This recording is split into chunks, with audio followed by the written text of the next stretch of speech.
Nah, juga yang punya. Ikut lupa bukan punya. أكثر من 10 قرون بين آدم. Jadi Bapak Ibu semuanya, jarak ya kesyirikan pertama terjadi di masa Nabi Nuh alaihissalam. Ada orang-orang soleh yang meninggal dunia, kemudian manusia membuat patung untuk mengingat kebaikan mereka. Kita lihat ya, inilah mereka.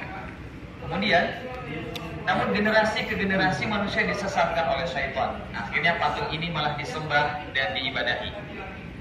Kemudian diutuslah Nabi Nuh pada kaum ini, namun mereka menutup telinga, tak mau mendengar, tak mau mengikuti. Hanya sedikit saja yang mau ikut. Bahkan ketika diperintahkan kepada Nabi Nuh alaihissalam untuk membuat perahu, mereka malah mencaci maki, menghina Nabi Nuh, mengolok-olok Nabi Nuh, mengatakan Nabi Nuh ini tidak waras, tidak ada akal. Kenapa? Karena Nabi Nuh membuat perahu di atas bukit, bukan dekat dengan air. Tidak lazim ya.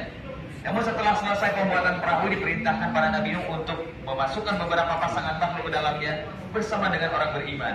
Dan terjadilah janji Allah Subhanahu wa taala. Apa itu? Banjir yang besar, menenggelamkan seluruh bumi, membinasakan orang-orang yang ingkar tak mau beriman pada Allah Subhanahu wa taala. Binasalah mereka dan selamatlah orang beriman bersama dengan Nabi Nuh di dalam perahu. Dan terdamparlah perahu Nabi Nuh pada sebuah bukit namanya Bukit Judi. بنينا على جبل الجودي بسلام وحلت البركات على المؤمنين. Bapak Ibu semuanya yang dimuliakan Allah, Bukit Judi ada yang mengatakan dia di daerah Irak, ada juga dia mengatakan di daerah Turki. Allahu a'lam bishawab mana yang lebih betul. Namun yang menjadi fokus kita adalah barang siapa yang tak mau beriman pada Allah setelah diutus Nabi ke tengah mereka, maka Allah akan binasakan kaum itu sebagaimana yang terjadi kepada kaum Nabi Nuh alaihissalam. Yang ingkar di antara mereka Allah binasakan, yang beriman Allah selamatkan bersama Nabi Nuh di dalam perahu. Kemudian estafet dakwah dilanjutkan oleh Nabi Idris, Nabi Hud, Nabi Saleh. Setiap kali ada kesyirikan pada sebuah kaum, maka Allah akan utus Nabi ke tengah mereka.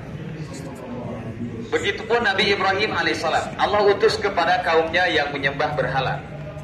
Sudah dengan ucapan, namun mereka tak mau mengikuti. Akhirnya Nabi Ibrahim mengambil tindakan, menghancurkan seluruh berhala-berhala yang disembah. Semua dihancurkan oleh Nabi Ibrahim, kecuali satu yang paling besar disisakan. Ya. Tujuannya apa? Tujuannya supaya kaumnya ini berpikir.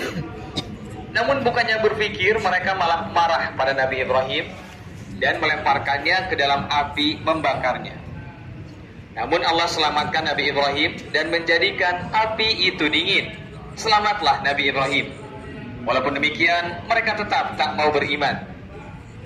Kemudian berhijrahlah Nabi Ibrahim bersama keluarganya ke daerah Syam. Namun singgah di tempat yang tandus, gersang, kering yang kita kenal hari ini dengan nama Makkah Al-Mukarramah. Dan di sini pun terdapat sumber air yang tak pernah habis. Apa itu Bapak Ibu? Zam-zam ya. Dan di sini pun dibangun kehidupan dan peradaban, dan dibangun kembali juga Ka'bah oleh Nabi Ibrahim dan Nabi Ismail. Dan manusia condong selalu hatinya untuk senantiasa mengunjungi tempat ini. حياتي وتحققت دعوة إبراهيم عليه السلام واستمرت قصة الخلق. Nah, jemaah sekalian, tahukah bahwa ini adalah doa Nabi Ibrahim yang Allah kabulkan? Apa doanya? Ya Allah, jadikanlah hati manusia condong selalu untuk senantiasa mengunjungi tempat ini, Baitullah ya. Akhirnya kita lihat hari ini kaum muslimin kalau sudah berkunjung sekali ke Makkah dan Madinah, mereka ingin 2 kali. Betul Bapak Ibu? Betul. Kalau sudah 2 kali ingin 3 kali, sudah 3 kali ingin 4 kali, malah ingin berkali-kali, malah ingin tinggal di Makkah dan Madinah. Masya Allah ya. Kami doakan semuanya, moga-moga Bapak Ibu yang hadir di sini, Allah berikan izin bisa mengunjungi Makkah Madinah berkali-kali dalam hidupnya, ataupun tinggal di Makkah dan Madinah. Amin ya rabbal alamin. Ada yang mau tinggal di Makkah Madinah? Oh ya, punya cita-cita besar harus. Kenapa? Karena Makkah Madinah adalah tempat terbaik di muka bumi dan juga tempat teraman di akhir zaman. Karena tidak akan dikunjungi oleh siapa? Dajjal laknatullah alaih. Kemudian setelah bapak para nabi, Nabi Ibrahim, ada Nah sekarang kita menulis sebuah kisah seorang nabi yang dikenal dengan namanya sebutan Kalimullah, nabi yang diajak bicara langsung oleh Allah. Ibu-ibu yang di sini boleh duduknya di belakang biar kelihatan.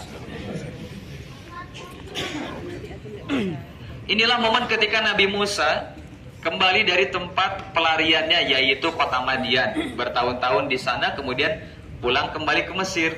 Di Mesir, Nabi Musa mendapatkan perintah dari Allah berdakwah pada Fir'aun. Datanglah Nabi Musa bersama dengan saudaranya, yaitu Nabi Harun, dengan membawa mukjizat sebuah tongkat yang bisa berubah menjadi seekor ular.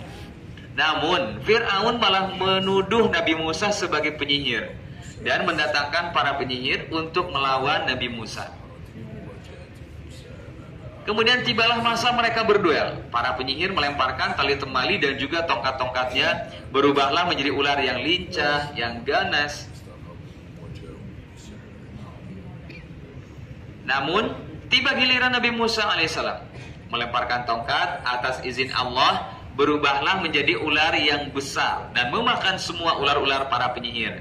Para penyihir melihat ini mengetahui bahwasanya, oh ini bukan sihir, ini beda, ini adalah mukjizat dari Allah Subhanahu wa Ta'ala. Akhirnya mereka bersujud, beriman, bertaubat kepada Allah.